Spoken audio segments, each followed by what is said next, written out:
থেকে বলে নেই, বর্তমানে বাংলাদেশের অবস্থা হয়েছে ঠেলা গাড়ির মতো। ঠেলা না দিলে গাড়ি যেরকম চলে না, ঠেলা না দিলে বাংলাদেশ সেরকম চলে না। যখনই ঠেলা আপনি বন্ধ করবেন তখনই বাংলাদেশের কার্যক্রম থেমে যায়, আবার যখন ঠেলা দিবেন তখন বাংলাদেশের কার্যক্রম রান করে। আগামী 26শে জুলাই রবীন্দ্র বিশ্ববিদ্যালয় প্রতিষ্ঠা বার্ষিকী, আমরা আমাদের এই উৎসব বর্জন করলাম।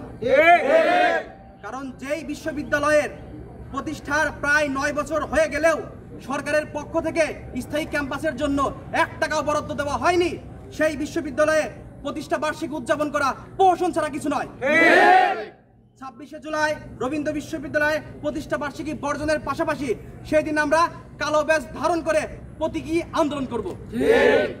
সেই সাথে অন্তর্বর্তীকালীন সরকারকে জানিয়ে দিতে চাই, আগামী 27 তারিখ একনেকে রবীন্দ্র বিশ্ববিদ্যালয় ডিপিপি অনুমোদন দিতে হবে। আমরা রবীন্দ্র বিশ্ববিদ্যালয়ের শিক্ষার্থীরা আগামী শনিবার থেকে কঠোর কর্মসূচিতে যাচ্ছি। কোনো ধরনের তাল বাহানা মেনে নেওয়া হবে না এই সরকারের। ডিপিপি যদি অনুমোদন না দেওয়া হয়, একযোগে সরল সড়ক ও রেলপথ অবরোধ করা হবে। এতে উত্তরবঙ্গের 13টি জেলার সাথে রাজধানী ঢাকার সংযোগ বিচ্ছিন্ন হবে।